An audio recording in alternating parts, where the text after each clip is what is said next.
Hello guys, welcome back to another video. In today's video, I'm going to talk about how you can write an excellent personal statement to get offer from top universities. I got a request to make a video on this topic. Also, the admission cycle for next year intake is about to start.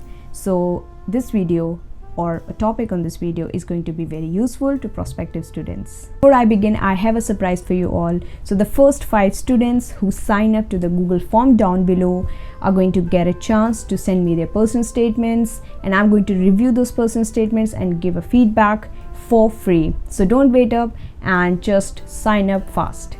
In case you're completely new to the concept of personal statement and don't know much about personal statements, let's talk very briefly what's a personal statement and why it's an important part of your application.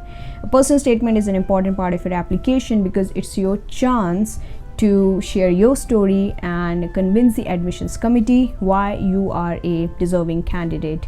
By story, I don't mean any movie story or a fiction book story.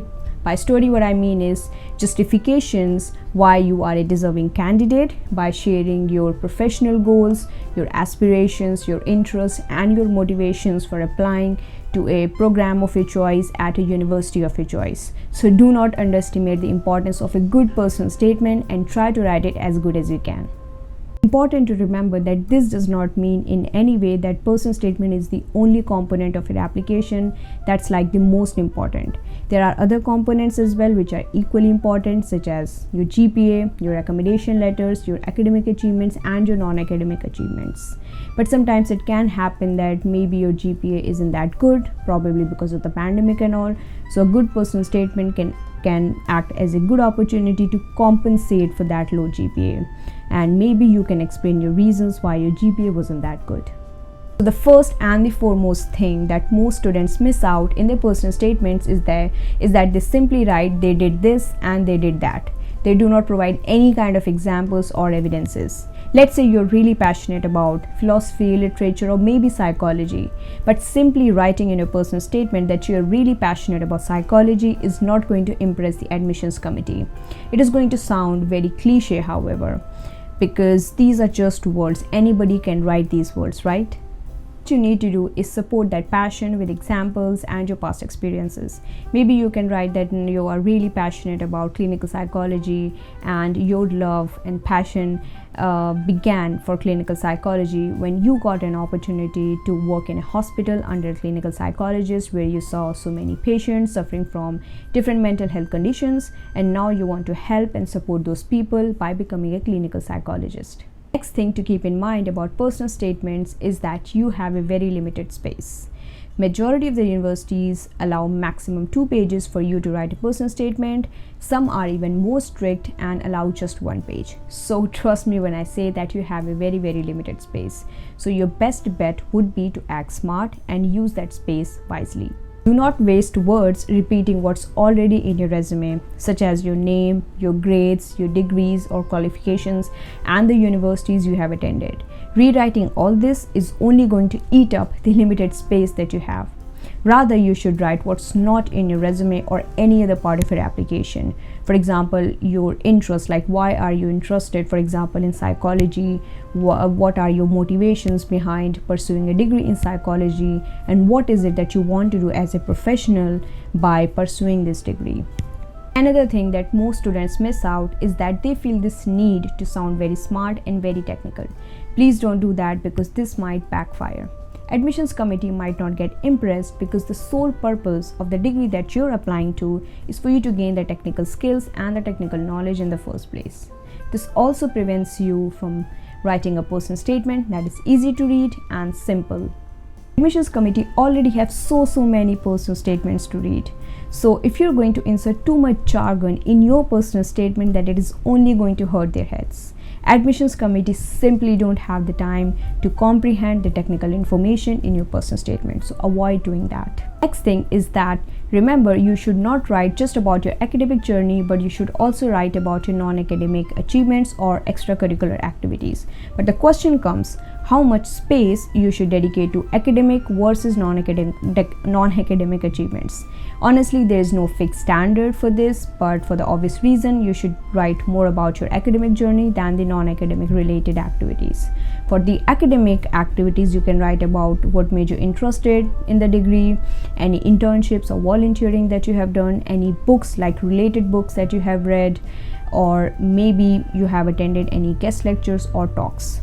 Non-academic related activities, you can write about any blogs that you write, any YouTube channel that you have, or maybe you were the organizer of a journal club during your undergrad degree.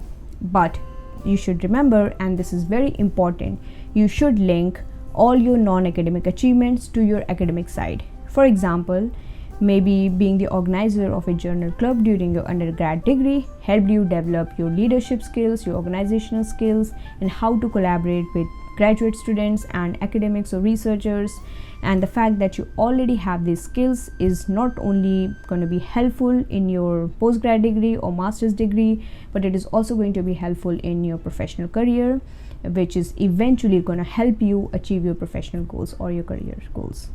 Another thing to keep in mind is that some students make a horrendous mistake and they use the same personal statement for every other application. Please don't do that.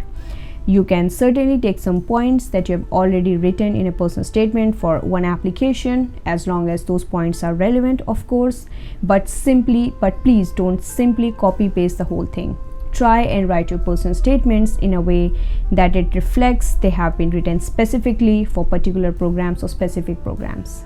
Next thing is that some students might argue that they don't have a lot of experience, for example, working in a hospital under a clinical psychologist, and so their application might not be as strong as other applicants who may have at least some, if not a lot of experience. This is a very genuine concern, and in this case, what I want to say is that you should write about whatever experience that you have. Try to focus on your transferable skills that you may have gained, for example, working part-time in a cafe. Maybe you can say or write that when you worked in a cafe, you got an opportunity to deal with a lot of customers, and that eventually helped you develop your communication or your interpersonal skills. And you think this is going to be very important when working as a clinical psychologist and dealing with people who are suffering from different mental health conditions. This goes without saying. Check your spelling and grammar. Ask someone that you trust to give your personal statement a read, because another person's comments and feedback and perspective only makes your personal statement a lot better. Last but not the least, do not aim for perfection, because you're never going to achieve it. There comes a time when you seriously need to stop working on your personal statement. Know that you have done your best and it is time for you to submit your personal statement. You must be wondering at this point in time how you should begin writing a personal statement. Honestly, there is no formula for this. Everybody writes a personal statement their own way. Just remember that you start with a strong opening and make sure that the whole essay is somehow linked to that strong opening, like there's a connection between the ideas that you have written. Okay guys, that is all for today. I really hope that you have found this video helpful. So these are the important things that I've learned over the years about personal statements, and I wanted to share all this wisdom with you all. Remember to sign up to the Google form down below, and I'm going to review the personal statements of first 5 students for free. Let me know if you have anything interesting to say about personal statements. Wishing you all the very best with your applications. Finally, take care and stay happy.